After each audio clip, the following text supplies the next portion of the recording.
M ಪ್ರವ್ರಜಂತಮನುಪೇತಮಪೇತಕೃತ್ಯಂ ದ್ವೈಪಾಯನೋ ವಿರಹಕಾತರ ಆಜುಹಾವ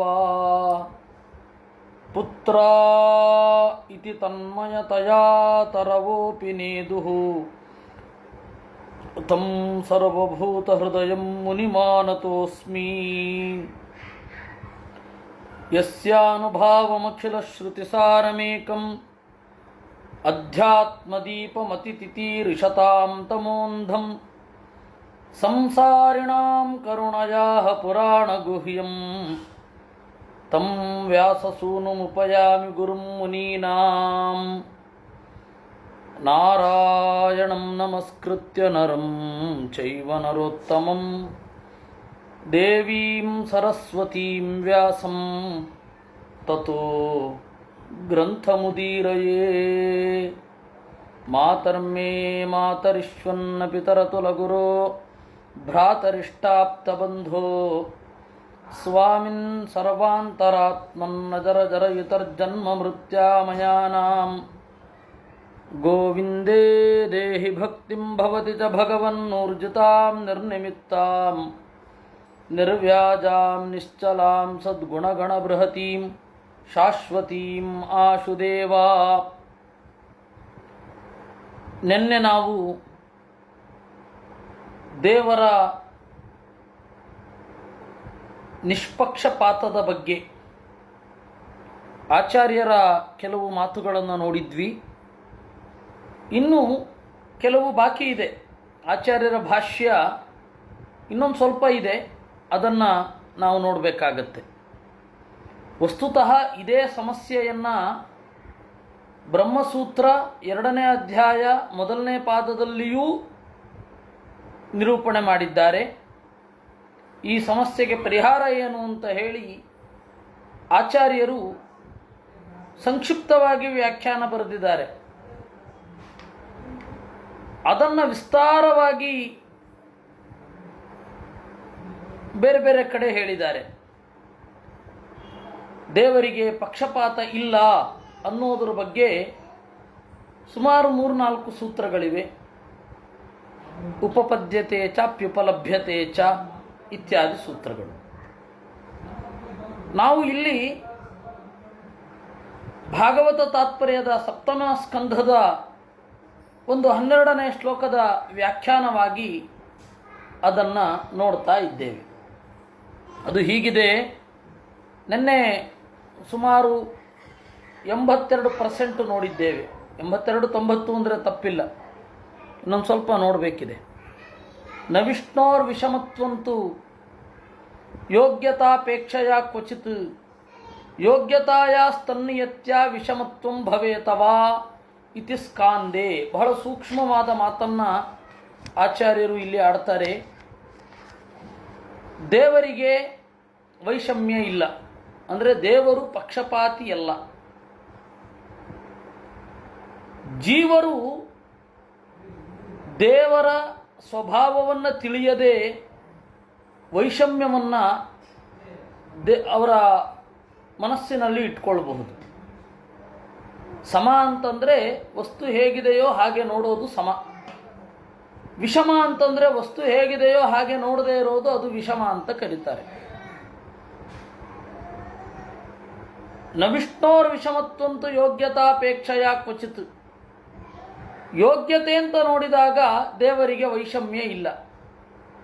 ಬೇಕಾದರೆ ಯೋಗ್ಯತೆಯೇ ಅವನಿಂದ ವಿಷಮ ಆಗಬಹುದು. ಅಂದ್ರೇನು? ದೇವರು ಬಯಸಿದರೆ ಸಜ್ಜನರನ್ನು ದುರ್ಜನರನ್ನಾಗಿಸಬಹುದು, ಸಾತ್ವಿಕನಿಗೂ ಕೂಡ ಮೋಕ್ಷ ಕೊಡದೇ ಇರಬಹುದು, ತಾಮಸನಿಗೂ ಕೂಡ ಮುಕ್ತಿಯನ್ನು ಕೊಡಬಹುದು, ಅಂದರೆ ಆನಂದವನ್ನು ಕೊಡಬಹುದು. ಹೀಗೆ ಆಗಬಹುದೇ ವಿನಃ, ಆ ರೀತಿ ಯಾವತ್ತೂ ಆಗಲ್ಲ, ಹೀಗೆ ಆಗಬಹುದೇ ವಿನಃ ಯೋಗ್ಯತೆಗೆ ಅನನುಗುಣವಾಗಿ ದೇವರೇನನ್ನು ಕೊಡೋಲ್ಲ. ಮಾಡುವ ಶಕ್ತಿ ಇದೆ. ಅದು ಯಾಕೆ ಮಾಡಲ್ಲ ಅನ್ನೋ ಪ್ರಶ್ನೆ, ಅದು ನಮ್ಮ ಕೈನಲ್ಲಿಲ್ಲ. ಮಾಡ್ತಾ ಇದ್ದಾನೆ ಅನ್ನೋದು ಉತ್ತರ. ಅದನ್ನು ನಾವು ವೇದಾದಿಗಳಿಂದ ಅನುಭವಿಸ್ತಾ ಇದ್ದೇವೆ. ಈ ರೀತಿಯಾಗಿಯೇ ದೇವರನ್ನು ಚಿಂತಿಸಬಹುದೇ ವಿನಃ ಬೇರೆ ರೀತಿಯಾಗಿ ಅಲ್ಲ. ವಿಷಮತ್ವಂತು ದೋಷಾಯ ಶುಭಾಶುಭ ವಿಪರ್ಯಯೇ ಅತಸ್ತಾದೃಶ ವೈಷಮ್ಯಂ ಬ್ರಹ್ಮಸೂತ್ರೇ ನಿರಾಕೃತಂ. ವೈಷಮ್ಯ ಅನ್ನೋದು ಎಲ್ಲಿ ದೋಷ, ಪಕ್ಷಪಾತ ಅನ್ನೋದು ಎಲ್ಲಿ ದೋಷ ಅಂತ ಹೇಳಿದರೆ, ಸರಿಯನ್ನು ತಪ್ಪು ಅಂತ ಮಾಡಿದಾಗ, ತಪ್ಪನ್ನು ಸರಿ ಅಂತ ನೋಡಿದಾಗ ಆ ವೈಷಮ್ಯ ದೋಷವೇ ವಿನಃ ಸರಿಯನ್ನು ಸರಿ ಅಂತ ನೋಡಿದಾಗ ತಪ್ಪನ್ನು ತಪ್ಪು ಅಂತ ನೋಡಿದಾಗ ಆ ವೈಷಮ್ಯ ದೋಷ ಅಲ್ಲ. ಅದನ್ನು ಬ್ರಹ್ಮಸೂತ್ರದಲ್ಲಿ ನಿರೂಪಣೆ ಮಾಡಿದ್ದು. ಶುಭಾಶುಭ ನಿಯಂತೃತ್ವಂ ನ ದೋಷೋ ಗುಣಯೇವ ಸಹ. ಯೋಗ್ಯತೆಗಿಂತ ಅಧಿಕವಾಗಿ ಪುಣ್ಯ ಮಾಡದೇ ಇರೋದನ್ನು, ಯೋಗ್ಯತೆಗಿಂತ ಅಧಿಕವಾಗಿ ಪಾಪ ಮಾಡದೇ ಇರೋದನ್ನು ದೇವರು ಹಾಗೆ ನಿಯಂತ್ರಿಸ್ತಾನೆ ಅನ್ನೋದು ಗುಣವೇ ವಿನಃ ದೋಷ ಅಲ್ಲ. ಅತಸ್ತದಿಷ್ಟಂ ಕೃಷ್ಣಸ್ಯ ಬ್ರಹ್ಮಸೂತ್ರ ಕೃತೋ ವಿಭೋಹೋ.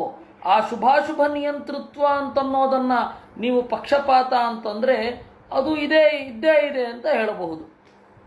ಅತಸ್ತದಿಷ್ಟಂ ಕೃಷ್ಣಸ್ಯ, ಬ್ರಹ್ಮಸೂತ್ರವನ್ನು ರಚನೆ ಮಾಡಿರುವ ವೇದವ್ಯಾಸರಿಗೆ ಅದು ಇಷ್ಟವೇ ಆಗಿದೆ ಅಂದರೆ ಆ ತರಹದ ವೈಷಮ್ಯವನ್ನು ಒಪ್ತಾರೆ. ದೇವರು ಪುಣ್ಯವನ್ನು ನಿಯಂತ್ರಣ ಮಾಡ್ತಾನೆ, ಪಾಪವನ್ನು ನಿಯಂತ್ರಣ ಮಾಡ್ತಾನೆ. ಆ ಪುಣ್ಯ ಪಾಪಗಳ ನಿಯಂತ್ರಣವನ್ನೇ ಪಕ್ಷಪಾತ ಅಂತ ನಾವು ಕರಿತೇವೆ ಅಂದರೆ ಕರ್ಕೊಳ್ಳಿ, ಏನಡ್ಡಿ ಇಲ್ಲ. ಶುಭಾಶುಭ ನಿಯಂತೃತ್ವ ಅನ್ನುವ ಹಿರಿದಾದ ಶಕ್ತಿ ಅವನಿಗಿದೆ. ಅವನ ಪಾಪವನ್ನು ಮತ್ತು ಪುಣ್ಯವನ್ನು ನಿಗ್ರಹ ಮಾಡ್ತಾನೆ, ಅದು ದೋಷ ಅಲ್ಲ. ವೇದವ್ಯಾಸರು ಆ ತರಹದ ವೈಷಮ್ಯವನ್ನು ಒಪ್ಪಿದ್ದಾರೆ.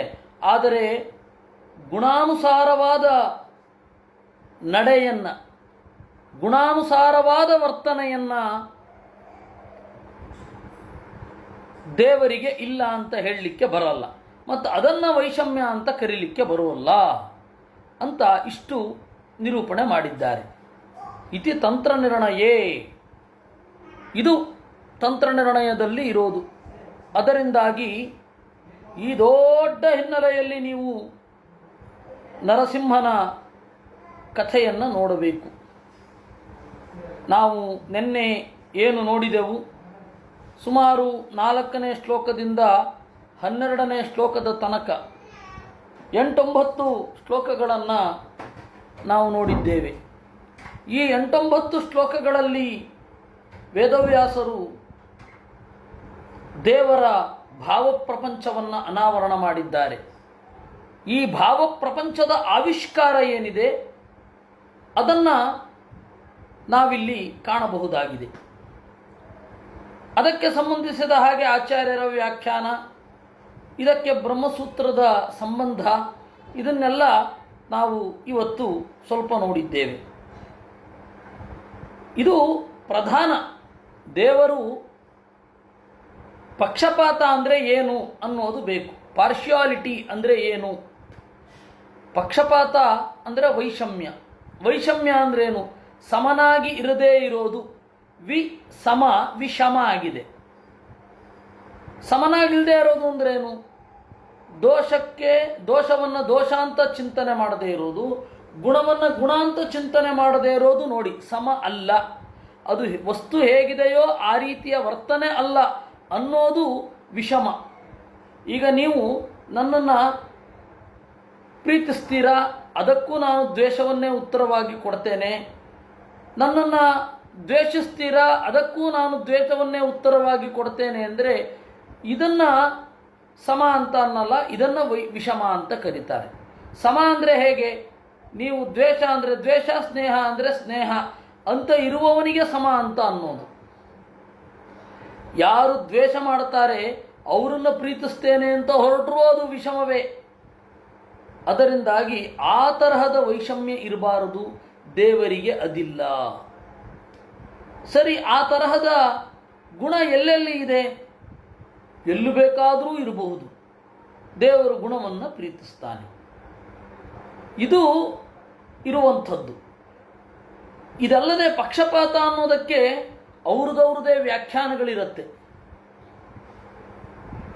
ನಾವು ಒಂದು ಗಮನಿಸಬೇಕು, ಕೆಲವೊಂದು ಭಾಷಾಶಾಸ್ತ್ರಕ್ಕೆ ಸಂಬಂಧವೇ ಪಡದ ವ್ಯಾಖ್ಯಾನಗಳಿರುತ್ತೆ. ಅದನ್ನು ನಾವು ಅಲ್ಲೇ ಖಂಡನೆ ಮಾಡಬೇಕು, ಹಾಗೆ ಖಂಡನೆ ಮಾಡಬೇಕು. ಇವಾಗ ಬ್ರಾಹ್ಮಣ್ಯ ಅಂದರೆ ಅಸಮಾನತೆ ಅಂತ ಮಾಡಿಬಿಟ್ಟಿದ್ದಾರೆ. ಅದಕ್ಕೆ ಯಾವ ಅರ್ಥವೋ ದೇವರಿಗೆ ಗೊತ್ತು. ಆ ಬ್ರಾಹ್ಮಣ ಅನ್ನುವ ಪದ ಅದನ್ನು ಹೇಳಲ್ಲ. ಇವಾಗ ಇತ್ತೀಚೆಗೆ ಹಾಟ್ ಟಾಪಿಕ್ ಬ್ರಾಹ್ಮಣ್ಯ ಅಂದರೆ ಅಸಮಾನತೆ. ಎಲ್ಲಿದೆ ಆ ರೀತಿ ಅರ್ಥ? ಅಷ್ಟೇ. ಇದು ಬಹಳ ವಿಚಿತ್ರ. ರಾಜಕೀಯ ಅಂದ್ರೆ ಏನರ್ಥ? ಕುತಂತ್ರಿಗಳಾದ ರಾಜರ ಸ್ವಭಾವವನ್ನು ರಾಜಕೀಯ, ರಾಜಕ ಕಪ್ರತ್ಯಯ ಕುತ್ಸನೆ, ಕ್ಷುದ್ರರಾದ ರಾಜರು ಅವರ ವರ್ತನೆ ಏನಿದೆ ಅದು ರಾಜಕ, ಅವನಿಗೆ ಸಂಬಂಧಪಟ್ಟದ್ದು ರಾಜಕೀಯ. ಇಷ್ಟೇ ಅರ್ಥ. ನೀವು ಆ ಪದದ ಹಿಂದೆ ಬಿದ್ದರೆ ಏನರ್ಥ ಬರುತ್ತೋ ಆ ಅರ್ಥವನ್ನು ನಾವು ಪ್ರೆಸೆಂಟ್ ಮಾಡಬೇಕೇ ವಿನಃ ನಾನು ಏನೇನೋ ಮಾಡಿಕೊಳ್ಳಿಕ್ಕಿಲ್ಲ. ಅಭಿನವ ಗುಪ್ತ ಧ್ವನ್ಯಾಲೋಕ ಲೋಚನ ಅಂತ ಹೇಳಿ ಒಂದು ಟೀಕೆಯನ್ನು ಬರೆದಿದ್ದಾನೆ ಧ್ವನ್ಯಾಲೋಕಕ್ಕೆ. ಧ್ವನ್ಯಾಲೋಕ ಅಂತ ಹೇಳಿದ್ರೆ ಕಾವ್ಯಶಾಸ್ತ್ರ ಪ್ರಪಂಚದಲ್ಲಿ ಅನಿತರ ಸಾಧಾರಣವಾದ ಅದ್ಭುತವಾದ ಕೃತಿ. ಅದರಲ್ಲಿ ಅವನು ಹೇಳ್ತಾನೆ, ನಾವು ಸ್ವತಂತ್ರವಾಗಿ ಏನೇನೋ ವ್ಯಾಖ್ಯಾನ ಮಾಡ್ಕೊಳ್ಬಾರದು. ನನ್ನ ಪ್ರಕಾರ ಕತ್ತಿ ಅಂತಂದರೆ ಬೆಳ್ಳಗೆ ಮಿದುವಾಗಿದ್ದು ತುಪ್ಪಕ್ಕೆ ಯಾವುದು ಕಾರಣವಾಗ್ತದೋ ಆ ಪದಾರ್ಥವನ್ನು ನಾನು ಕತ್ತಿ ಅಂತ ಕರಿತೇನೆ. ಅಂದರೆ ಜನಸಾಮಾನ್ಯರೆಲ್ಲ ಯಾವುದನ್ನು ಬೆಣ್ಣೆ ಅಂತ ಕರೀತಾರೋ ಇವನು ಅದನ್ನು ಕತ್ತಿ ಅಂತ ಕರೆಯೋದು ಅಂತ. ಈ ತರಹ ಪರಿಭಾಷೆಗಳನ್ನು ಮಾಡಿಕೊಳ್ತಾ ಹೋದರೆ ಕೊನೆ ಏನು? ಮಾತು ಯಾರಿಗೆ ಅರ್ಥ ಆಗತ್ತೆ? ಯಾರಿಗೂ ಅರ್ಥ ಆಗೋದಿಲ್ಲ. ಅದರಿಂದ ಆ ಪದಕ್ಕೆ ಏನು ಅರ್ಥ ಇದೆ ಮೂಲಭೂತವಾಗಿ ಅದನ್ನು ಮಾತನಾಡಬೇಕು. ಇಂಗ್ಲೀಷಿನಲ್ಲಿ ಆ ಒಂದು ಸಮಸ್ಯೆ ಇದೆ. ಇಂಗ್ಲೀಷಿನಲ್ಲಿರುವ ಪ್ರಾಬ್ಲಮ್ ಏನು ಅಂತಂದರೆ ಮೂಲ ಅರ್ಥ ಎಲ್ಲೋ ಕಳೆದು ಹೋಗಿದೆ. ಈಗ ಬರ್ತಾ ಇರುವ ಅರ್ಥ ಅದಕ್ಕೆ ಸಂಬಂಧವೇ ಪಟ್ಟಿರಲ್ಲ. ಈ ಕಾಲದಲ್ಲಿ ಅದರ ಅರ್ಥ ಇರುತ್ತೆ. ಈ ಕಾಲ ಆದ ಮೇಲೆ ಮುಂದಿನ ಕಾಲಕ್ಕೆ ಅದು ಬೇರೆ ಅರ್ಥ ಆಗುತ್ತೆ. ಅದ್ರ ಮುಂದಿನ ಕಾಲಕ್ಕೆ ಅದು ಬೇರೆ ಅರ್ಥ ಆಗುತ್ತೆ. ಈ ರೀತಿ ನಿರಂತರವಾಗಿ ಹೋಗ್ತಾ ಹೋಗ್ತಾ ಹೋಗ್ತಾ ಹೋಗ್ತಾ ಕಡೆಗೊಮ್ಮೆ ಯಾರು ಏನು ಹೇಳಿದ್ರು ಅನ್ನೋದೇ ದೊಡ್ಡ ಪ್ರಶ್ನಾರ್ಹ ಆಗೋಗುತ್ತೆ. ಇದು ಭಾಷೆಯನ್ನು ಕಟ್ಟುನಿಟ್ಟಾಗಿ ಅನುಸರಿಸದೆ ನಮ್ಮ ಇಷ್ಟ ಬಂದ ಹಾಗೆ ಮಾತನಾಡಿದರೆ ಈ ರೀತಿ ಅರ್ಥ. ಆ ರೀತಿ ಮಾತನಾಡಲೇಬಾರದು. ಇವ್ರಿಗೆಲ್ಲ ಯಾರು ಹೇಳೋರು? ಹೀಗಾಗಿ ಒಂದು ಶಬ್ದಕ್ಕೆ ನಮ್ಮದೇ ಆದ ವ್ಯಾಖ್ಯಾನವನ್ನು ನಾವು ಮಾಡಿಕೊಳ್ಳಬಾರದು. ಈಗ ಪಕ್ಷಪಾತ ಅಥವಾ ವೈಷಮ್ಯ ಅಂದರೆ ಏನು? ವೈಷಮ್ಯ ಅಂತಂದರೆ ಯಾವುದು ಸಮ ಅಲ್ಲವೋ ಅದು ವಿಷಮ. ಸಮ ಅಂದರೆ ಏನು? ಪ್ರಜ್ಞೆಗೆ ತಕ್ಕ ಅಥವಾ ಗುಣಕ್ಕೆ ತಕ್ಕ ಗೌರವ ಏನಿದೆ ಅದನ್ನು ಸಮ ಅಂತ ಕರೀತಾರೆ. ಗುಣಕ್ಕೆ ತಕ್ಕ ಹಾಗೆ ಗೌರವ ತೋರಿಸದೇ ಇರೋದು ವಿಷಮ. ಅದರ ಭಾವ ವೈಷಮ್ಯ.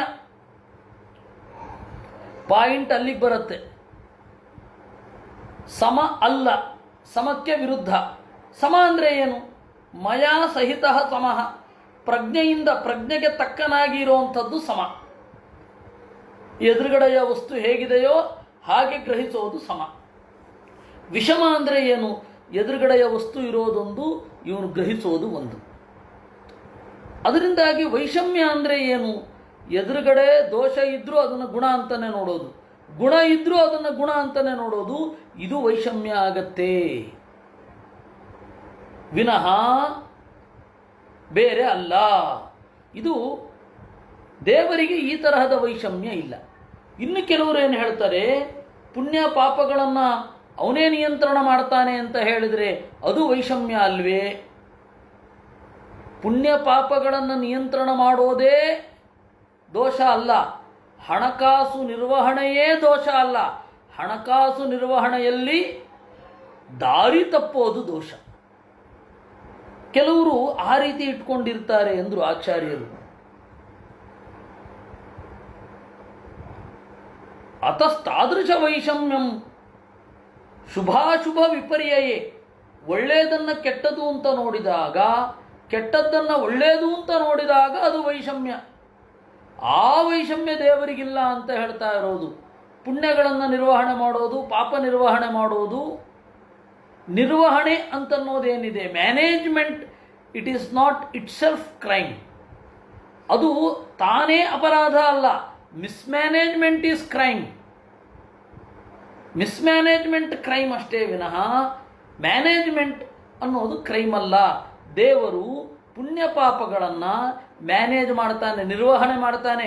ಇವರಿಗೆ ಇಷ್ಟು ಪುಣ್ಯ ಸಾಕು, ಯಾಕೆ ಅಂದರೆ ಇದಕ್ಕಿಂತ ಹೆಚ್ಚಿನ ಪುಣ್ಯ ಮಾಡಿದರೆ ಇವರು ಬರುವ ಫಲವನ್ನು ಅನುಭವಿಸ್ಲಿಕ್ಕಾಗೋಲ್ಲ ಅಂತ.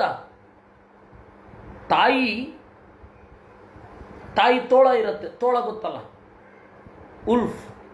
ಆ ತೋಳ ಮತ್ತು ಚಿರತೆ ಎರಡೂ ಕೂಡ ಮರಿಗಳು ಜಾಸ್ತಿ ತಿಂತಾ ಇದ್ದರೆ ಬೆನ್ನ ಮೇಲೆ ಹೊಡೆದು ಅದು ವಾಂತಿ ಮಾಡುವ ಹಾಗೆ ಮಾಡುತ್ತೆ. ಅದಕ್ಕೆ ಪ್ರಾಣಿಶಾಸ್ತ್ರದಲ್ಲಿ ಒಂದು ಪರಿಭಾಷೆ ಇದೆ, ಬೀಗುವ ರೋಗ ಅಂತ. ಅದು ಅತಿರೇಕವಾಗಿ ತಿಂದು ಉಸಿರುಗಟ್ಟು ಸತ್ತೋಗ್ಬಿಡುತ್ತೆ. ತೋಳದ ಮರಿ ಆಗಿರಬಹುದು, ಚಿರತೆಯ ಮರಿ ಆಗಿರಬಹುದು.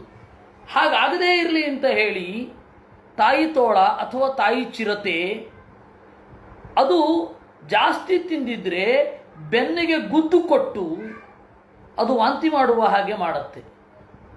ಆ ರೀತಿ ದೇವರ ವರ್ತನೆ. ಅದರಿಂದಾಗಿ ಪುಣ್ಯ ಪಾಪಗಳನ್ನು ನಿರ್ವಹಣೆ ಮಾಡೋದೇ ದೋಷ ಅಲ್ಲ. ಪುಣ್ಯ ಪಾಪಗಳನ್ನು ತಪ್ಪಾಗಿ ವ್ಯತ್ಯಾಸವಾಗಿ ನಿರ್ವಹಣೆ ಮಾಡಿದ್ರೆ ಅದು ದೋಷ. ಇದನ್ನ ಆಚಾರ್ಯರು ತಪ್ಪಾಗಿ ನಿರ್ವಹಣೆ ಮಾಡಿದ್ರೆ ದೋಷವೇ ವಿನಃ ಬೇರೆ ಅಲ್ಲ ಅಂದರು.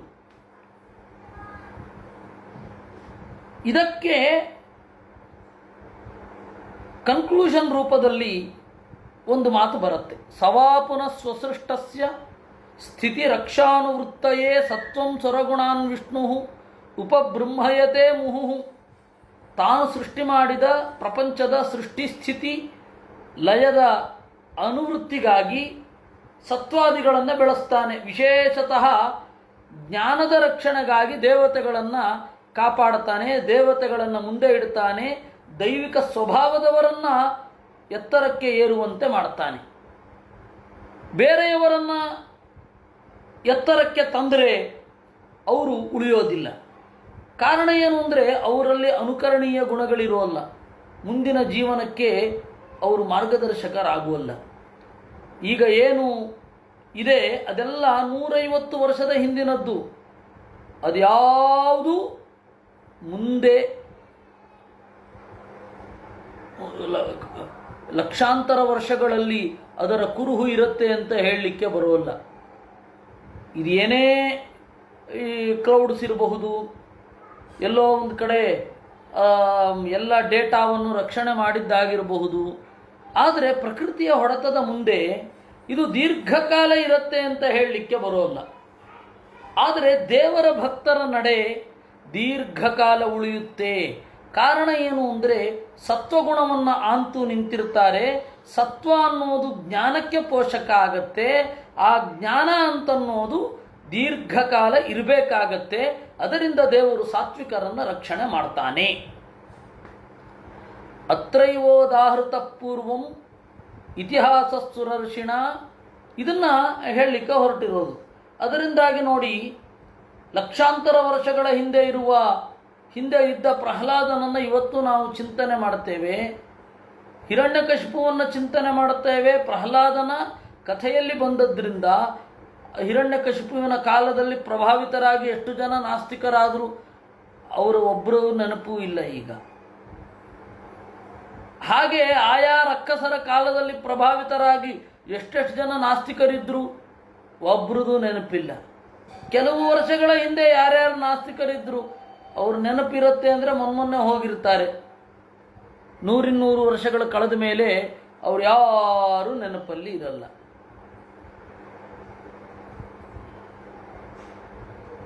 ಅದರಿಂದ ಸತ್ವವನ್ನು ಬೆಳೆಸೋದು ಯಾಕೆ ಅಂದರೆ ದೇವರ ಜ್ಞಾನಕ್ಕಾಗಿ. ಇವರನ್ನು ಉಳಿಸಿದರೂ ಬೆಳೆಸಿದರೂ ಜ್ಞಾನ ಉಳಿಯೋದಿಲ್ಲ. ರಾಜಸರನ್ನ ತಾಮಸರನ್ನ ಎಷ್ಟೋ ಜನ ಶ್ರೀಮಂತರಿದ್ದಾರೆ, ಒಬ್ಬ ಶ್ರೀಮಂತನ ನೆನಪೂ ಇಲ್ಲ. ಯಾವ ಶ್ರೀಮಂತರ ನೆನಪಿರುತ್ತೆ ಅಂದರೆ ಆಮೇಲೆ ಬಡವರಾದವರ ನೆನಪಿರುತ್ತೆ. ಪುರಂದರದಾಸರು ಒಂದು ಕಾಲದಲ್ಲಿ ವಜ್ರಪಡಿ ವ್ಯಾಪಾರಿಗಳು, ಆಮೇಲೆ ಎಲ್ಲವನ್ನ ತೊರೆದರು. ಆ ರೀತಿ ಶ್ರೀಮಂತರ ಪರಿಚಯ ಇರುತ್ತೆ ವಿನಃ ಶ್ರೀಮಂತಿಕೆಯಲ್ಲೇ ಹುಟ್ಟಿ ಶ್ರೀಮಂತಿಕೆಯಲ್ಲೇ ಸತ್ತವರು ಯಾರಾದರೂ ನೆನಪಲ್ಲಿರ್ತಾರೋ ಅಂದರೆ ಇಲ್ಲ ಅಂತ ಹೇಳಬೇಕಾಗತ್ತೆ. ಇದನ್ನೆಲ್ಲ ಸೂಕ್ಷ್ಮವಾಗಿ ಗಮನಿಸಿದರೆ ನಮಗೊಂದು ಅರ್ಥ ಆಗತ್ತೆ, ದೇವರು ಸಾತ್ವಿಕರನ್ನ, ಸತ್ವಗುಣ ಉಳ್ಳವರನ್ನ ರಕ್ಷಣೆ ಮಾಡೋದು ಯಾಕೆ ಅಂದರೆ ಮುಂದಿನವರ ಅರಿವಿಗಾಗಿ. ಇವರೆಲ್ಲ ಅರಿವಿಗೆ ಹಠ ತೊಟ್ಟು ನಿಂತವರೂ ಅಲ್ಲ. ಇವ್ರನ್ನೆಲ್ಲ ನೆನಪಿಸಿಕೊಂಡ್ರೆ ಅರಿವು ಬರೋದೂ ಇಲ್ಲ. ಬರುವ ಅರಿವು ಅಳಿವಾಗಬಹುದೇ ವಿನಃ ಅರಿವು ಉಳಿಯೋದಿಲ್ಲ. ಈ ಎಲ್ಲ ಹಿನ್ನೆಲೆಯಲ್ಲಿ ಈ ಮಾತು ಬಂತು. ಸ್ವಸೃಷ್ಟಸ್ಯ ಸ್ಥಿತಿ ರಕ್ಷಾನುವೃತ್ತಯೇ ಇರಬೇಕು. ಇದ್ದದ್ದು ರಕ್ಷಣೆ ಆಗಬೇಕು ಅಂದರೆ ಜ್ಞಾನ ಇರಲೇಬೇಕು. ಆ ಜ್ಞಾನದ ಅನುವೃತ್ತಿಗಾಗಿ ಸತ್ವವನ್ನು ದೇವರು ತಾನೇ ಬಂದು ರಕ್ಷಣೆ ಮಾಡ್ತಾನೆ. ಅವರ ಪ್ರಭಾವವನ್ನು ವ್ಯಾಪ್ತವಾಗುವಂತೆ ಮಾಡ್ತಾನೆ. ಇಷ್ಟು ಕಥೆಯ ಪೀಠಿಕೆ. ಈ ಕಥೆಯ ದೊಡ್ಡ ಪೀಠಿಕೆಯ ಹಿನ್ನೆಲೆಯಲ್ಲಿ ಈಗ ಕಥೆ ಶುರು ಆಗತ್ತೆ. ಅತ್ರೈವೋದಾಹೃತ ಪೂರ್ವಂ ಇತಿಹಾಸಸ್ಸುರರ್ಷಿಣ ಪ್ರೀತ್ಯ ಮಹಾಕೃತೌ ರಾಜನ್ ಪೃಚ್ಛತೆ ಅಜಾತ ಶತ್ರವೇ. ಈ ವಿಚಾರದಲ್ಲಿ ಅತ್ರ ಕಥೆ ಅನ್ನೋದು ಯಾವತ್ತೂ ಕೂಡ ಕಥೆಯ ಹಿನ್ನೆಲೆಯನ್ನು ಜನರಿಗೆ ಪೂರ್ಣವಾಗಿ ಅರಿವು ತಂದು ಕೊಡದೇ ಇರಬಹುದು. ಒಂದು ಕಥೆ ಹೇಳಿದರೆ ಆ ಕಥೆಯ ಒಂದು ಭಾಗವನ್ನು ಮಾತ್ರ ಜನ ಸ್ವೀಕಾರ ಮಾಡ್ತಾರೆ. ಅದರ ದೊಡ್ಡ ಹಿನ್ನೆಲೆಯ ಜೊತೆಗೆ ನೋಡೋದಿಲ್ಲ. ಅದು ಆ ಕಥೆ ಅನ್ನೋದು ಆಮೇಲೆ ತಪ್ಪು ಸಂದೇಶಗಳನ್ನು ಕೊಡುತ್ತೆ. ಒಂದು ಕಥೆ ಸರಿಯಾಗಿ ನಡೆದಿತ್ತು ಅಂತಂದರೆ ಆ ವ್ಯಕ್ತಿಯ ಪ್ರಿನ್ಸಿಪಲ್ಸ್ ಏನಿದೆ, ಆ ವ್ಯಕ್ತಿಯ ನಡೆ ಏನಿದೆ, ಅವನು ಈ ತನಕ ಓದಿ ಗಳಿಸಿದ ನಾಲೆಜ್ ಏನಿರುತ್ತೆ ಅದೆಲ್ಲದಕ್ಕೂ ಸಂವಾದಿಯಾಗಿ ಕಥೆ ಇರಬೇಕು. ಆ ಕಥೆಯಲ್ಲಿ ಅದಿಲ್ಲದೆ ಹೋದರೆ ಆ ವ್ಯಕ್ತಿಗಳು ಮಹಾತ್ಮರಾಗಲ್ಲ. ಆ ಕಥೆ ಏನಿದೆ ಅದನ್ನು ನಾವು ಅವರ ತತ್ವಶಾಸ್ತ್ರದ ಹಿನ್ನೆಲೆ, ಅವರು ಒಪ್ಪಿಕೊಂಡು ಬಂದ ಸಿದ್ಧಾಂತದ ಹಿನ್ನೆಲೆಯಲ್ಲಿ ಕಥೆಯನ್ನು ನೋಡಬೇಕು. ಪೂರ್ಣವಾಗಿ ಆ ಕಥೆ ಫೇಕಾ ಅಥವಾ ನಿಜವಾಗಿಯೂ ನಡೆದದ್ದ ಅಂತ ತೀರ್ಮಾನ ಮಾಡಲಿಕ್ಕೆ ಬರ್ತದೆ. ಒಂದು ಸಂಗತಿಯನ್ನು ಹೇಳ್ತೇನೆ ನಿಮಗೆ ನೋಡಿ. ಪ್ರತಿಮೆಯಲ್ಲಿರುವ ದೇವರು ಕುಣಿತಾ ಇದ್ದ. ಆಗ ವ್ಯಾಸತೀರ್ಥರು ಆ ಸಾಲಿಗ್ರಾಮವನ್ನೇ ತಗೊಂಡು ತಾಳ ತಟ್ತಾ ಇದ್ರು ಅನ್ನುವ ಕಥೆ ನಾವು ಒಪ್ಪಿದ ಸಿದ್ಧಾಂತಕ್ಕೆ ವಿರುದ್ಧ. ನಾವು ಏನು ಒಪ್ಪೋದು? ದೇವರು ಹೃದಯದಲ್ಲಿ ಗೋಚರ ಆಗಬಹುದೇ ವಿನಃ ದೇವರು ಹಾಗೆ ಪ್ರತಿಮೆಯಾಗಿ ನಿಲ್ಲೋದಿಲ್ಲ ಅಂತಲ್ವ. ಬೇಕಾದರೆ ಹೀಗೆ ಹೇಳಬಹುದು, ವ್ಯಾಸತೀರ್ಥರು ಹೃದಯದಲ್ಲಿ ದೇವರನ್ನು ಕಂಡರು, ಆ ಕ್ಷಣ ಮಾತ್ರ ದರ್ಶನದಿಂದ ಸಂತುಷ್ಟರಾಗಿ ಅದರ ನೆನಪಿಗಾಗಿ ಒಂದು ಪ್ರತಿಮೆ ಮಾಡಿಸಿದ್ರು ಅಂತ ಹೇಳಬಹುದೇ ವಿನಃ ಆ ದೇವರೇ ಪ್ರತಿಮೆಯಾಗಿ ನಿಂತ ಅಂತನ್ನೋದು ಅವರು ಒಪ್ಪಿದ ಸಿದ್ಧಾಂತಕ್ಕೆ ವಿರುದ್ಧ ಆಗತ್ತೆ. ಅದರಿಂದಾಗಿ ಒಂದು ಕಥೆಯನ್ನು ಬ್ಲೈಂಡ್ ಆಗಿ ಒಪ್ಪುವ ಮುನ್ನ ನಾವು ಅದು ಹೌದಾ ಅಂತ ನೋಡಬೇಕಿರುತ್ತೆ. ಎಷ್ಟೋ ಬಾರಿ ನೋಡಿ, ಒಂದು ಸಂಗತಿ ಹೇಳ್ತೇನೆ ನಿಮಗೆ. ಜಯತೀರ್ಥರ ಕಥೆ ಒಂದು ಹೇಳ್ತಾರೆ, ಎಲ್ಲರೂ ಹೇಳ್ಕೊಂಡು ಬಂದಿದ್ದಾರೆ. ವಿದ್ಯಾರಣ್ಯರೋ ಅಥವಾ ವಿದ್ಯಾರಣ್ಯರು ಕಾಣುತ್ತೆ. ಅವರು ಗುಹೆಯ ಮೇಲ್ಗಡೆ ನಡ್ಕೊಂಡು ಬಂದರು. ಜಯತೀರ್ಥರು ಕೆಳಗಡೆ ಇದ್ದರು, ಬರಿತಾ ಇದ್ದರು. ವಿದ್ಯಾರಣ್ಯರು ಬಾಯಿ ತಪ್ಪಿ ಕೋರ್ಭವಾನ್ ಅಂದ್ಬಿಟ್ರಂತೆ. ಕೋಭವಾನ್ ಆಗಬೇಕು ಸಂಸ್ಕೃತದ ಪ್ರಕಾರ. ಅಲ್ಲಿ ಅರ್ಕವತ್ವ ಆಗಲಿ ಅಥವಾ ವಿಸರ್ಗ ಬಂದು ಋತ್ವ ಆಗಲಿ ರೇಫ ಆಗಲಿ ಬರಲ್ಲ. ಅದು ಬಾಯಿ ತಪ್ಪಿ ಕೋರ್ಭವಾನ್ ಅಂತ ಅಂದುಬಿಟ್ರು. ಆಗ ಜಯತೀರ್ಥರು ಸಪ್ಪೋಹಂ ಅಂದರು. ಅವರು ಸರ್ಪೋಹಂ ಅನ್ಬೇಕಿತ್ತು, ಸಪ್ಪೋಹಂ ಅಂದರು. ರೇಫ ಕ್ವಗತಃ ಅಂದ್ರಂತೆ ವಿದ್ಯಾರಣ್ಯರು. ರೇಫ ಎಲ್ಲಿ ಹೋಯಿತು? ಭವತಾ ಉದಾಹೃತಃ ಅಂದ್ರಂತೆ. ನೀವೇ ಹೇಳಿದ್ರಲ್ಲ, ಅದಕ್ಕೆ ನಾನು ಇಲ್ಲಿ ರೇಫ ಹೇಳಲಿಲ್ಲ. ನೋಡಿ, ಮಧ್ವಾಚಾರ್ಯರು ಕಥಾಲಕ್ಷಣದಲ್ಲಿ ಹೇಳ್ತಾರೆ, ಎಂಥವರಿಗೂ ಕೂಡ ಪ್ರಮಾದ ಅನ್ನೋದು ಸಂಭವಿಸುತ್ತೆ. ಎಂಥವರಿಗೂ ಕೂಡ ಮಾತಿನಲ್ಲಿ ಪ್ರಮಾದ ಇರುತ್ತೆ. ಅದರಿಂದಾಗಿ ಅದು ವಿದ್ಯೆಯ ನಿರ್ಣಯ ಅಲ್ಲ, ಅದನ್ನು ಎತ್ತಿ ಆಡಬಾರದು ಅಂತ ಹೇಳ್ತಾರೆ. ಜಯತೀರ್ಥರು ಪ್ರಮಾಣ ಲಕ್ಷಣಕ್ಕೆ ಅಷ್ಟು ಆಳವಾದ ಅಧ್ಯಯನ ಮಾಡಿ ವ್ಯಾಖ್ಯಾನ ಬರೆದವರು ಈ ರೀತಿ ಮಾಡಲಿಕ್ಕೆ ಸಾಧ್ಯವ? ಒಂದು ವೇಳೆ ಮಾಡಿದ್ದು ಅಂತಲೇ ಆದರೆ ಅವರು ಪ್ರಮಾಣ ಲಕ್ಷಣ ಓದಿದ್ದು ತಲೆಯಲ್ಲಿ ಇರಲಿಲ್ಲ ಅಂತ ಆಗುತ್ತೆ. ಕೆಲವೊಮ್ಮೆ ದೊಡ್ಡವರಿಗೆ ನಾವು ಕಥೆ ಕಟ್ಟಿ ಹೇಳೋದು ದೊಡ್ಡವರ ಮಾನ ದೊಡ್ಡ ಮಾಡ್ತೇವೆ ಅಂತ ಆದರೂ ಕಳೆದಿರ್ತೀವಿ. ಎಚ್ಚರದಿಂದ ಆ ಥರದ್ದನ್ನು ಹೇಳಬೇಕು. ನಮ್ಮ ಸಂಬಂಧಿಕರೊಬ್ಬರು ಹೇಳ್ತಾ ಇದ್ರು, ನಮ್ಮ ಸ್ವಾಮಿಗಳಿಗೆ ರಾಮಾಯಣ ಕೊಟ್ಟರೆ ಗೀತೆಯೆಲ್ಲ ಹೇಳಿಬಿಟ್ರು ಅಂತ. ಪಾಪ ಅವ್ರಿಗೆ ಗೊತ್ತಿಲ್ಲ, ಅವರು ತಮ್ಮ ಸ್ವಾಮಿಗಳ ಮಹಿಮೆಯನ್ನು ಹೇಳ್ತೇವೆ ಅಂತ ಅಂದುಕೊಂಡಿದ್ದಾರೆ. ಆದರೆ ಸರಿಯಾಗಿ ಕೇಳಿದವನಿಗೆ ಇದು ಅವ್ರ ಮಾನ ತೆಗೆದದ್ದು ಅಂತ. ಅದರಿಂದಾಗಿ ಒಂದು ಕಥೆಯನ್ನು ನಾವು ಕೇಳಬೇಕಾದ್ರೆ, ಅನುಸಂಧಾನ ಮಾಡಬೇಕಾದ್ರೆ ಅದರ ಹಿನ್ನೆಲೆಯ ತತ್ವದ ಜೊತೆಗೆ ಅನುಸಂಧಾನ ಮಾಡಬೇಕು. ಕೇವಲ ಕಥೆ ಅನ್ನೋದು ಜನದಿಂದ ಜನಕ್ಕೆ, ಪರಂಪರೆಯಿಂದ ಪರಂಪರೆಗೆ, ಪರಂಪರೆಯಿಂದ ಪರಂಪರೆಗೆ ಶಿಥಿಲ ಆಗ್ತಾ ಅದರ ಮೂಲಭೂತವಾದ ಪ್ರಮೇಯವೇ ಮರೆತು ಹೋಗುತ್ತೆ.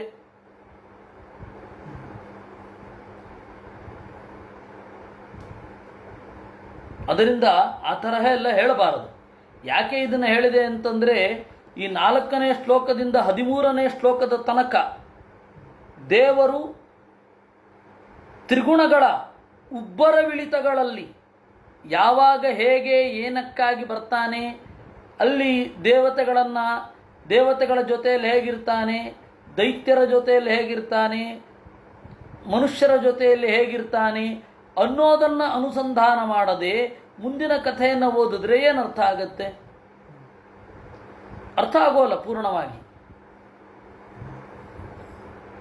ಅವಾಗ ಇವರೆಲ್ಲ ಹೇಳ್ತಾರೆ, ಹೌದು ಕಥೆಯನ್ನು ಏನು ಅಷ್ಟೊಂದು ಸರ್ತಿ ಕೇಳೋದು. ನಮ್ಮ ಸಂದೀಪ್ ಅವರು ಎಲ್ಲೋ ಏನು ಪಾಠ ಆಗ್ತಾ ಇದೆ ಅಂತ ಯಾರೋ ಆಫೀಸ್ನವ್ರು ಕೇಳಿದ್ರು. ಅವ್ರಿಗೆ ಈ ಶಾಸ್ತ್ರದ ಗಂಧಗಾಳಿ ಇರಲ್ಲ. ಅವ್ರು ರಾಮಾಯಣ ಮಹಾಭಾರತ ಅದು ಕೇವಲ ಸ್ಟೋರಿ, ಅದರಲ್ಲಿ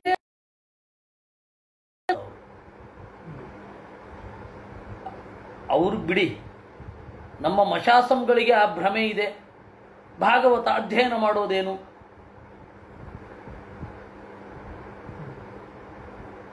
ಸಂಜೆ ಉಪನ್ಯಾಸ ಇತ್ತು ಅಂದರೆ ಬೆಳಗ್ಗೆ ನೋಡಿಕೊಂಡ್ರೆ ಸಾಕು ಅನ್ನೋ ಭಾವನೆ ನಮ್ಮ ವಿದ್ವಾಂಸರಿಗೆ ಇರಬೇಕಾದ್ರೆ ಇನ್ನು ಅವರಿಗೆ ಆ ಭಾವನೆ ಇರೋದು ಹೆಚ್ಚೇನಲ್ಲ. ಹೀಗಾಗಿ ಈ ಘಟನೆಯ ಹಿನ್ನೆಲೆಯಲ್ಲಿ ಕಥೆಯನ್ನು ಎಚ್ಚರದಿಂದ ನೋಡಬೇಕು. ಅದನ್ನು ಹೇಳಿದ್ರು. ಸವಾ ಅತ್ರೈವೋದಾಹೃತ ಪೂರ್ವಂ. ಅತ್ರ ಈ ವಿಚಾರದಲ್ಲಿ, ಈ ಪ್ರಮೇಯದಲ್ಲಿ ಸುರರ್ಷಿಣ ನಾರದರು ಒಂದು ದೊಡ್ಡ ಇತಿಹಾಸವನ್ನು ಹೇಳಿದ್ದಾರೆ. ಎಲ್ಲಿ? ಮಹಾಕ್ರತವು, ದೊಡ್ಡ ಯಾಗವೊಂದರಲ್ಲಿ. ಯಾವುದು ಆ ದೊಡ್ಡ ಯಾಗ? ರಾಜಸೂಯ. ಯಾರಿಗೆ ಹೇಳಿದ್ದು?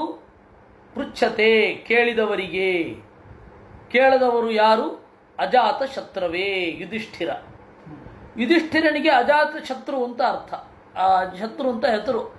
ಯಾಕೆ ಅಂದರೆ ಅವನಿಗೆ ಯಾರು ಶತ್ರುಗಳಿರಲಿಲ್ಲ ಅಂತಲ್ಲ, ಅವನು ಯಾರಿಗೂ ಶತ್ರು ಆಗಿರಲಿಲ್ಲ ಅಂತ. ಹೀಗಾಗಿ ಅವನು ಯಾರಿಗೂ ಶತ್ರು ಆಗಿರಲಿಲ್ಲ, ಅದರಿಂದಾಗಿ ಅಜಾತ ಶತ್ರು. ಅವನಿಗೆ ಯಾರು ಶತ್ರುಗಳಿರಲಿಲ್ಲ ಅಂತಲ್ಲ, ಅವನನ್ನು ದ್ವೇಷ ಮಾಡುವವರು ಬೇಕಾದಷ್ಟು ಜನ ಇದ್ರು. ಯಾರೆಲ್ಲ ಅಧರ್ಮ ಮಾಡ್ತಾರೋ ಅವರು ಧರ್ಮರಾಜನಿಗೆ ದ್ವೇಷಿಗಳೇ ತಾನೆ. ದೃಷ್ಟ್ವಾ ಮಹಾದ್ಭುತಂ ರಾಜ ರಾಜಸೂಯೇ ಮಹಾಕ್ರತೌ ವಾಸುದೇವೇ ಭಗವತಿ ಸಾಯುಜ್ಯಂ ಚೇದಿ ಭೂಭುಜ. ಪ್ರಶ್ನೆ ಯಾಕೆ ಬಂತು? ಒಂದು ಅದ್ಭುತವನ್ನು ನೋಡಿದ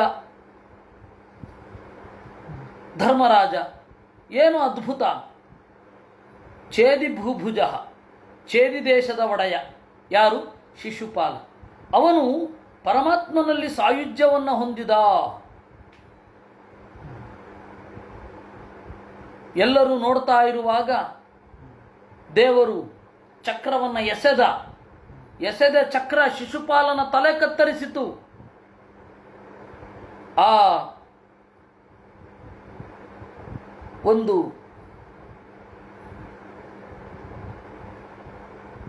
ಜೀವ, ಶಿಶುಪಾಲನ ದೇಹದ ಒಳಗಡೆ ಇದ್ದ ಜೀವ ಪರಮಾತ್ಮನಲ್ಲಿ ಸೇರಿತು. ಇದು ಆಶ್ಚರ್ಯ ಆಗೋಯಿತು. ತತ್ರಾಸೀನಂ ಸುರಋಷಿಂ ರಾಜ ಪಾಂಡುಸುತಕ್ರತೌ ಪಪ್ರಚ್ಛ ವಿಸ್ಮಿತಮನ ಮುನೀನಾಂ ಶೃಣ್ವತಾಮಿದಂ. ಮುನಿಗಳೆಲ್ಲ ಕೇಳುವಾಗ ಅಲ್ಲಿಯೇ ಇದ್ದ ನಾರದರನ್ನ ಕುರಿತು ಧರ್ಮರಾಜ ಕೇಳಿದ. ಅಹೋ ಅತ್ಯದ್ಭುತಂ ಹೇತತ್ ದುರ್ಲಭೈಕಾಂತಿನಾಮಪಿ ವಾಸುದೇವೇ ಪರೇ ತತ್ವೇ ಪ್ರಾಪ್ತಿಶ್ಚೈದ್ಯಸ್ಯ ವಿದ್ವಿಷಃ. ಏನು ಅದ್ಭುತ! ಏಕಾಂತ ಭಕ್ತರಿಗೂ ಸಿಗದ ಸಾಯುಜ್ಯ ಇದು. ಪರಮಾತ್ಮನನ್ನು ದ್ವೇಷ ಮಾಡುವ ಶಿಶುಪಾಲನಿಗೆ ಸಿಕ್ಕಿತಲ್ಲ, ಇದಲ್ವಾ ಅದ್ಭುತ? ಏತದ್ವೇದಿತುಮಿಚ್ಛಾಮಃ ಸರ್ವ ಏವ ವಯಂ ಮುನೇ ಭಗವನ್ನಿಂದಯಾವೇನೋ ದ್ವಿಜೈಸ್ತಮಸಿ ಪಾತಿತಃ. ಏತದ್ವೇದಿತುಮಿಚ್ಛಾಮಃ, ಇದನ್ನು ತಿಳ್ಕೊಳ್ಬೇಕು ಅಂತ ಇದ್ದೇವೆ. ಭಗವಂತನ ನಿಂದೆಯಿಂದ ವೇನಃ ತಮಸಿ ಪಾತಿತಃ, ವೇನ ತಮಸ್ಸಿಗೆ ಹೋದ. ವೇನನ ತರಹನೇ ಶಿಶುಪಾಲನಿಗೂ ಅದೇ ಗತಿ ಆಗಬೇಕಿತ್ತು, ಯಾಕಾಗಲಿಲ್ಲ? ದಮಘೋಷ ಸುತ ಪಾಪ ಆರಭ್ಯ ಕಳಭಾಷಣಾತ್ ಸಂಪ್ರತ್ಯಮರ್ಷಿ ಗೋವಿಂದೇ ದಂತವಕ್ರಶ್ಚ ದುರ್ಮತಿ. ದಮಘೋಷನ ಮಗ ಪಾಪಿಷ್ಠ ಕಳಭಾಷಣಂ ಆರಭ್ಯ, ತೊದಲು ಮಾತನಾಡುವಾಗಲೇ ದೇವರ ನಿಂದನೆ ಮಾಡ್ತಾ ಬಂದವನು. ಸಂಪ್ರತಿ, ಈಗಲೂ ಕೂಡ ದೇವರಲ್ಲಿ ಅಸಹನೆಯಿಂದ ಇದ್ದ. ಇವನೊಬ್ಬ ಮಾತ್ರ ಅಲ್ಲ, ಇವನ ಜೊತೆಗೆ ಇವನ ಕಸಿನ್ ಬ್ರದರ್ ಒಬ್ಬ ಇದ್ದಾನೆ, ದಂತವಕ್ರ. ಶಪಥೋ ರಸಕೃದ್ ವಿಷ್ಣು ಯದ್ಬ್ರಹ್ಮ ಪರಮವ್ಯಯಂ ಶ್ವಿತ್ರೇಯೋ ಜಾತೋ ನಜಿಹುವಾಯಾಂ ನಾಂಧಂ ವಾಪ್ಯವಿಷತ್ತಮಃ.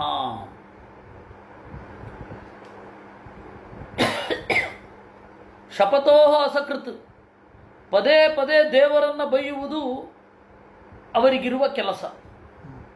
ನಾಲಿಗೆಯಲ್ಲಿ ಕುಷ್ಠ ಉಂಟಾಗಬಾರದ, ಅಂಧನ್ ತಮಸ್ಸಾಗಬಾರದ, ಯಾವುದನ್ನು ಮಾಡಲಿಲ್ಲ.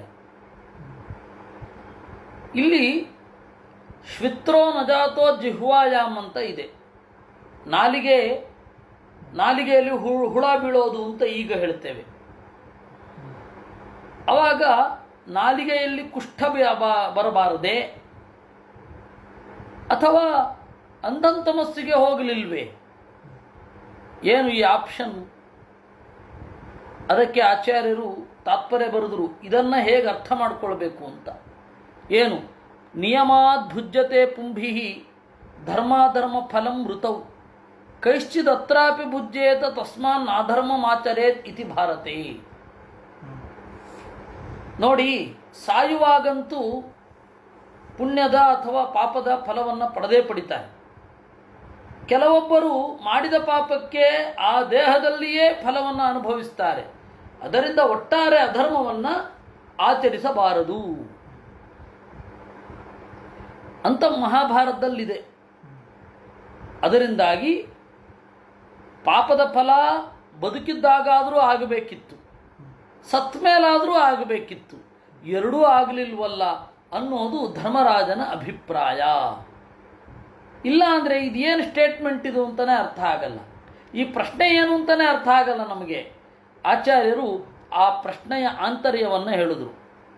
ಒಂದು, ಬದುಕಿದ್ದಾಗ ದುಃಖವನ್ನು ಅನುಭವಿಸಬೇಕು, ಸತ್ತ ಮೇಲೆ ದುಃಖವನ್ನು ಅನುಭವಿಸಬೇಕು. ದುಃಖ ಮಾತ್ರ ಅಲ್ಲ, ಸುಖ. ಪುಣ್ಯ ಪಾಪಗಳಿಂದ ಬರುವ ಸುಖ ದುಃಖಗಳನ್ನು ಒಂದೋ ಸತ್ತ ಮೇಲೆ ಅನುಭವಿಸಬೇಕು, ಒಂದೋ ಬದುಕಿದ್ದಾಗ ಅನುಭವಿಸಬೇಕು. ಬದುಕಿದ್ದಾಗ ಅನುಭವಿಸಲಿಲ್ಲ ಅನ್ನೋದು ನಾವು ಕಂಡಿದ್ದೇವೆ. ಸತ್ತ ಮೇಲೂ ಅನುಭವಿಸ್ತಾ ಇಲ್ಲೇನೋ ಅಂತ ಈಗ ಅನ್ನಿಸ್ತಾ ಇದೆ. ಯಾಕೆ ಹೀಗಾಯಿತು? ಕಥಂ ತಸ್ಮಿನ್ ಭಗವತಿ ದುರವಗ್ರಾಹ್ಯ ಧಾಮನಿ ಪಶ್ಯತಾಂ ಸರ್ವಲೋಕಾನಾಂ ಲಯಮೀಯತು ರಂಜಸ. ದುರವಗ್ರಾಹ್ಯ ಧಾಮನಿ, ಅರ್ಥ ಮಾಡಿಕೊಳ್ಳಲಾಗದ ಮಹಿಮೆಯ ಎತ್ತರದ ದೇವರನ್ನು ನಿಂದಿಸುತ್ತಾ ಸಾಯುವಾಗ ಇಬ್ಬರೂ ಕೂಡ ಪರಮಾತ್ಮನಲ್ಲಿ ಲೀನವಾದರಲ್ಲ ಹೇಗೆ? ಲೀನ ಅಂದರೆ ಅಡಗಿಕೊಳ್ಳೋದು ಅಂತ ಅರ್ಥ. ಲಯ ಅಂತಂದರೆ ಐಕ್ಯ ಅಂತೆಲ್ಲೂ ಅರ್ಥ ಇಲ್ಲವೇ ಇಲ್ಲ. ಅಲ್ಲಿರೋದಿಷ್ಟೇ. ಅಲ್ಲಿಗೆ ಬನ್ನಿ. ವಿಡೂರಥ ಅಂತ ಇವನ ಹೆಸರು. ವಿಡೂರಥ ದಂತವಕ್ರ. ಆ ದಂತವಕ್ರ ಕರುಷ ದೇಶದ ರಾಜ. ಅವನು ಯಾವಾಗ ಸತ್ತಿದಾನೆ ಗೊತ್ತಾ? ಈ ರಾಜಸೂಯ ಯಾಗ ನಡೆಯುವ ಕೆಲವೇ ದಿವಸದ ಹಿಂದೆ ಸತ್ತಿದ್ದಾನೆ. ದೇವರು ತನ್ನ 53ನೇ ವಯಸ್ಸಿನಲ್ಲಿ ಒಂದು ಯಾಗ ಮಾಡಿದ, ಅಶ್ವಮೇಧ ಯಾಗ. ಒಂದೇ ದಿವಸದ ಅಶ್ವಮೇಧ ಯಾಗ.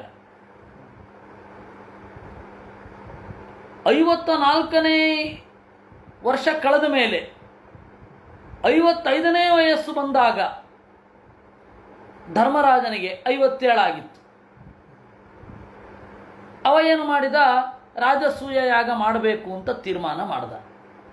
ಹೀಗಾಗಿ ಆ ದಿನಾಶ್ವಮೇಧ ಯಾಗ ಮಾಡಿದ್ನಲ್ಲ, ಆ ದಿನಾಶ್ವಮೇಧ ಯಾಗ ಮಾಡಿ ಅವಭೃತ ಸ್ನಾನ ಮುಗಿಸಿ ದೇವರು ಬರುವಾಗ ದಂತವಕ್ರ ದೇವರನ್ನು ಎದುರಿಸಿ ಸತ್ತ. ಅದಾಗಿ 1.5-2 ವರ್ಷದಲ್ಲಿ ಅವನ ಕಸಿನ್ ಬ್ರದರ್ ಶಿಶುಪಾಲ ಸತ್ತ. ಇಬ್ಬರೂ ಕೂಡ ಅಂದರೆ ಇನ್ನೂ ನೆನಪು ಹಸಿರಾಗಿಯೇ ಇತ್ತು. ತಮ್ಮ ಹೀಗೆ ಹೋದ, ಅಣ್ಣನೂ ಹೀಗೆ ಹೋದ. ಇಬ್ಬರು ಹುಟ್ಟಿದಾಗಿನಿಂದ ಬೈತಾ ಇದ್ರು. ಜರಾಸಂಧ ಇವರಿಬ್ಬರ ನಡುವೆ ಸತ್ತವ ವಸ್ತುತಃ. ತಮ್ಮ ಸತ್ತ, ದಂತವಕ್ರ ಸತ್ತಾದ ಮೇಲೆ ಶ್ರೀಕೃಷ್ಣನ 55 ವಯಸ್ಸು 6 ತಿಂಗಳು ಇರಬೇಕಾದ್ರೆ ಇವನು ಸತ್ತ, ಜರಾಸಂಧ ಭೀಮಸೇನನಿಂದ. ಅದಾದ ಮೇಲೆ 1 ವರ್ಷ ಚೆನ್ನಾಗಿ ತಿರುಗಿ 56ನೇ ವಯಸ್ಸಿನಲ್ಲಿ ಇಡೀ 1 ವರ್ಷ ಇಡೀ ತಿರುಗಿದ್ದಾಯಿತು ರಾಜಸೂಯ ಯಾಗ ಮಾಡಲಿಕ್ಕೆ. ಆಮೇಲೆ ಕೃಷ್ಣನ 57ನೇ ವಯಸ್ಸು. ಆವಾಗ ಇವನು ಸತ್ತ. ಯಾರು? ಶಿಶುಪಾಲ. ಮೊದಲು ದಂತವಕ್ರ, ಮಧ್ಯೆ ಜರಾಸಂಧ, ಆಮೇಲೆ ಶಿಶುಪಾಲ. ಈ 3 ಜನ ಸತ್ತಾಗ ಅದರಲ್ಲಿ ಇಬ್ಬರು ಅಣ್ಣ ತಮ್ಮಂದಿರು, ದಂತವಕ್ರ ಮತ್ತು ಶಿಶುಪಾಲ. ಈ ದಂತವಕ್ರ ಶಿಶುಪಾಲರು ಮಾತ್ರ ದೇವರಲ್ಲಿ ಸಾಯುಜ್ಯವನ್ನು ಹೊಂದಿದರು. ಪರಮಾತ್ಮ ನಿಂದನೆ ಮಾಡಿದ್ರು ವೇನಂತರಹ ಅಂದಂತ ಮಸುಗು ಹೋಗಲಿಲ್ಲ. ಅಥವಾ ಜರಾಸಂಧನ ತರಹ ದೇವರ ಬಗ್ಗೆ ಸಂಪರ್ಕವೇ ಇಲ್ಲದಂತೆಯೂ ಸಾಯಲಿಲ್ಲ. ಏನಿವೆಲ್ಲ? ಎಲ್ಲ ಸಾವು ಒಂದೇ ರೀತಿ. ದೇವರನ್ನು ದ್ವೇಷ ಮಾಡ್ತಾ ಸತ್ರು. ಆದರೆ ಇಷ್ಟೊಂದು ಡಿಫರೆನ್ಸ್ ಏನು ಅಂತ ಧರ್ಮರಾಜ ಪ್ರಶ್ನೆ ಮಾಡಿದ. ಯಾಕೆಂದ್ರೆ ಅವನ ಕಣ್ಣಾರೆ ನೋಡಿದ್ದಲ್ವ ಇವೆಲ್ಲ. ಏತದ್ಭ್ರಾಮ್ಯತಿ ಮೇ ಬುದ್ಧಿ ದೀಪಾರ್ಚಿರಿವ ವಾಯುನಾ ಬ್ರೂಹ್ಯೇತದದ್ಭುತತಮಂ ಭಗವನ್ನತ್ರ ಕಾರಣಂ. ಏತದ್ಭ್ರಾಮ್ಯತಿ ಮೇ ಬುದ್ಧಿ. ಈ ವಿಚಾರದಲ್ಲಿ ನನ್ನ ಬುದ್ಧಿ ಫಡಫಡ ಆಡುವ ದೀಪದ ಹಾಗೆ, ಗಾಳಿಗೆ ಪಟಪಟ ಅಲುಗಾಡುವ ದೀಪದ ಹಾಗೆ ಗೊಂದಲಗೊಳ್ತಾ ಇದೆ, ನೀನು ಹೇಳಬೇಕು ಅಂತ ಧರ್ಮರಾಜ ಹೇಳಿದ. ಅವನು ಗಾಳಿಗೆ ಸಿಲುಕಿದ ದೀಪದ ಹಾಗೆ ಅಂತ ಅವನ ಮನಸ್ಸಿನ ಪ್ರತಿಫಲನ ಆಗುತ್ತೋ ಇಲ್ಲೋ ಗೊತ್ತಿಲ್ಲ. ನಮ್ದಂತೂ ಹಾಗಾಗತ್ತೆ. ಏನಿದು ಹೀಗಾಗೋಯ್ತಲ್ಲ ನೋಡಿ. ಇಷ್ಟು ಸಾವಾಯಿತು. ಇಷ್ಟು ಸಾವಲ್ಲಿ ಕೆಲವು ಸಾವು ದೇವರಲ್ಲಿ ಲಯ ಹೊಂದಿದ್ದಾರೆ ಅಂತ, ಇನ್ನು ಕೆಲವರ ಸಾವು ಖುಲ್ಲ ಸತ್ರು ಅಷ್ಟೇ. ಏನಿವೆಲ್ಲ? ರಾಜ್ಞಸ್ತದ್ವಚ ಆಕರ್ಣ್ಯ ನಾರದೋ ಭಗವಾನ್ ರುಚಿ ತುಷ್ಟಪ್ರಾಹ ತಮಾಭಾಷ್ಯ ಶೃಣ್ವಂತ್ಯ ಸದಸಕ್ಕಥಾ. ರಾಜ ಈ ರೀತಿ ಹೇಳಿದಾಗ ನಾರದರು ಸಂತೋಷಗೊಂಡು ಆಭಾಷ್ಯ ಅವನನ್ನು ಸಂಬೋಧನೆ ಮಾಡಿ ಈ ರೀತಿ ಹೇಳಿದರು. ನಾರದ ಉವಾಚ ನಿಂದನಸ್ತವನ್ ಸತ್ಕಾರನ್ಯಕ್ಕಾರಾರ್ಥಂ ಕಳೇಬರಂ ಪ್ರಧಾನ ಪರಯೋ ರಾಜನ್ ಅವಿವೇಕೇನ ಕಲ್ಪಿತಂ. ನಿಂದನಸ್ತವ ಸತ್ಕಾರನ್ಯಕ್ಕಾರಾರ್ಥಂ ಕಳೇಬರಂ. ಒಂದು ತಿಳ್ಕೋ ರಾಜ, ಈ ಶರೀರ ಇರೋದು ಯಾಕೆ? ನಿಂದನಕ್ಕಾಗಿ, ಸತ್ಕಾರವನ್ನು ಅನುಭವಿಸಲಿಕ್ಕಾಗಿ, ತಿರಸ್ಕಾರಕ್ಕಾಗಿ. ದೇಹ ಇರೋದೇ ಇವು ಮೂರಕ್ಕಾಗಿ. ಒಂದೋ ಬೇರೊಬ್ಬರ ನಿಂದನೆಗೊಳಗಾಗಬೇಕು, ಒಂದೋ ಬೇರೊಬ್ಬರ ಸತ್ಕಾರಕ್ಕೊಳಗಾಗಬೇಕು, ಒಂದೋ ಬೇರೊಬ್ಬರ ತಿರಸ್ಕಾರಕ್ಕೊಳಗಾಗಬೇಕು. ಇದಕ್ಕಾಗಿ ಕಳೇಬರ ಇರೋದು. ದೇಹ ಇರೋದೇ ಇದಕ್ಕಾಗಿ, ಇಲ್ಲ ಅಂದರೆ ಜೀವನಕ್ಕೆ ತಟ್ಟೋಲ್ಲ. ಪ್ರಧಾನ ಪರಯೋ ರಾಜನ್ ಅವಿವೇಕೇನ ಕಲ್ಪಿತಂ. ಈ ದೇಹ ಮತ್ತೆ ಈ ದೇಹದ ಒಳಗಡೆ ಇರುವ ಜೀವ, ಅವರಿಬ್ಬರ ವಿವೇಕ ಭೇದ ಜ್ಞಾನ ಇಲ್ಲದೆ ಇರೋದ್ರಿಂದ ಈ ದೇಹದ ಮೂಲಕವಾಗಿ ಇದನ್ನು ಅನುಭವಿಸ್ತಾ ತಾನೇ ಅಂದುಕೊಂಡದ್ದು ಅಂತ ಅಂದ್ಕೋತಾನೆ. ಹಿಂಸಾ ತದಭಿಮಾನೇನ ದಂಡಪಾರುಷ್ಯಯೋರಪಿ ವೈಷಮ್ಯಮಿಹ ಭೂತಾನಾಂ ಮಮಾಹಮಿತಿ ಪಾರ್ಥಿವಾ. ಹಿಂಸಾ ತದಭಿಮಾನೇನ, ಆ ದೇಹದ ಮೇಲಣ ಅಭಿಮಾನದಿಂದ ತಾನು ಹಿಂಸೆ ತಂದುಕೋತಾನೆ, ಬೇರೊಬ್ಬರಿಗೆ ಹಿಂಸೆ ಉಂಟು ಮಾಡ್ತಾನೆ. ದಂಡಪಾರುಷ್ಯಯೋರಪಿ, ಶಿಕ್ಷೆ ದೇಹದ ಮಾಧ್ಯಮದಲ್ಲಿಯೇ ಶಿಕ್ಷೆ ಕೊಡೋದು. ಇನ್ನು ಪಾರುಷ್ಯ, ತೀರ ಒರಟಾಗಿ ನಡ್ಕೊಳ್ಳೋದು ದೇಹದ ಒತ್ತಡದಿಂದಲೇ. ವೈಷಮ್ಯ ಮಿಹಭೂತಾನಾಂ ಮಮಾಹಮಿತಿ ಪಾರ್ಥಿವ. ಇದಕ್ಕೆಲ್ಲ ಕಾರಣ ಈ ಶರೀರವೇ ನಾನು ಅಂತನ್ನುವ ಭ್ರಮೆ ಎಲ್ಲರಿಗೂ ಇರೋದೇ ಇದಕ್ಕೆ ಕಾರಣ. ಯನ್ನಿಬಂಧೋಭಿಮಾನೋಯಂ ತದ್ವಧಾತ್ ಪ್ರಾಣಿನಾಂ ವಧಃ ತಥಾ ನಯಸ್ಯ ಕೈವಲ್ಯಾದಭಿಮಾನೋಖಿಲಾತ್ಮನಃ ಪರಸ್ಯೇದಮಕರ್ತುರ್ಹಿ ಹಿಂಸಾ ಕೇನಾಸ್ಯ ಕಲ್ಪತೆ. ಯನ್ನಿಬಂಧ ಅಭಿಮಾನ, ಈ ದೇಹ ಇರೋದರಿಂದಾಗಿ ಇವನಿಗೊಂದು ಅಭಿಮಾನ ಇದೆ. ವಸ್ತುತಃ ಈ ದೇಹದಲ್ಲಿ ನಮ್ಮ ಪರಿಮಾಣದಲ್ಲಿಯೇ ಇರುವ ಲಕ್ಷಾಂತರ ಜೀವರಿದ್ದಾರೆ. ಅವ್ರಿಗ್ಯಾರಿಗೂ ಮನಸ್ಸಿನ ಸಂಪರ್ಕ ಇರಲ್ಲ. ಮನಸ್ಸಿನ ಸಂಪರ್ಕ ದೇಹ ಮತ್ತು ಆತ್ಮರ ನಡುವೆ ತಾದಾತ್ಮ್ಯ ಭಾವನೆ ಮೂಡುವಂತೆ ಆಗತ್ತೆ. ಮನಸ್ಸಿನ ಸಂಪರ್ಕ ಇದ್ರೆ ಅದು ಒಬ್ಬ ಪರಮಾಣು ಪರ್ಯಂತ ಇರುವ ಜೀವನೊಬ್ಬನಿಗೆ ಆ ತರಹದ ಪರಮಾಣುಗಳು ಈ ದೇಹದಲ್ಲಿ ಬಹಳ ಇದ್ದಾಗಲೂ ಕೂಡ ಆ ತರಹದ ಪರಮಾಣುಗಳು ಈ ದೇಹದಲ್ಲಿ ಇವೆ. ಆದರೆ ಅದು ಯಾರಿಗೂ ಅಭಿಮಾನ ಇಲ್ಲ. ಯಾರಿಗೋ ಒಬ್ಬರಿಗೆ ಅಭಿಮಾನ ಇರುತ್ತೆ, ಅವನು ಹೃದಯ ಮಂಡಲದಲ್ಲಿರ್ತಾನೆ. ಆ ಅಭಿಮಾನ ಇಟ್ಟವನು ಯಾರು? ದೇವ್.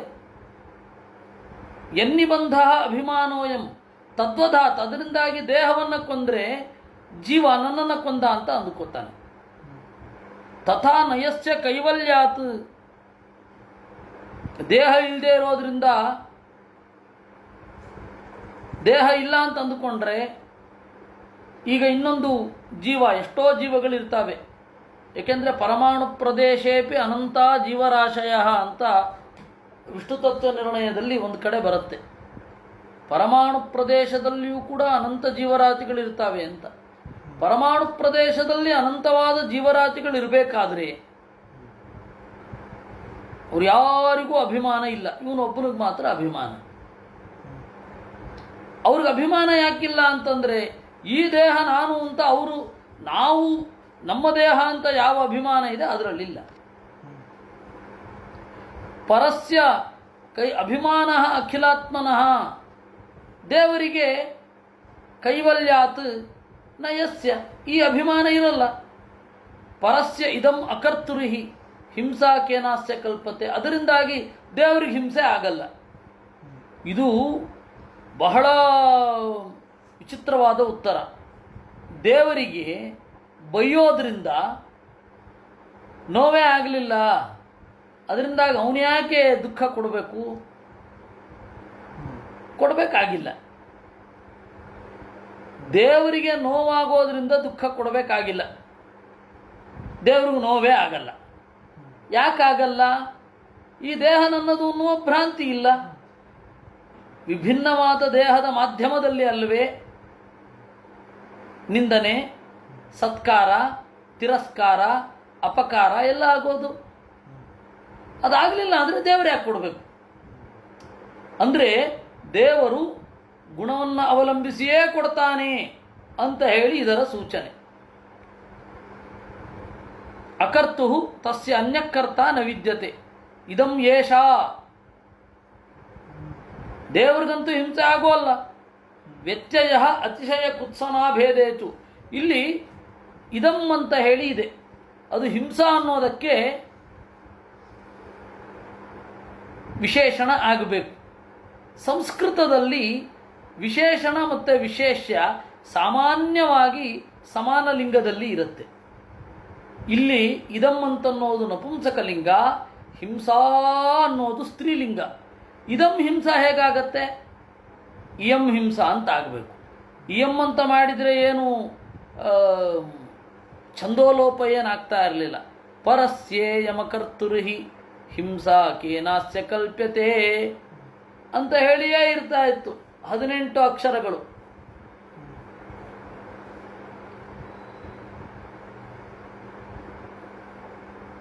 ಸರಿ, 16 ಅಕ್ಷರಗಳು. ಪರಸ್ಯ ಇದಂ ಅಕರ್ತುರ್ಹಿ.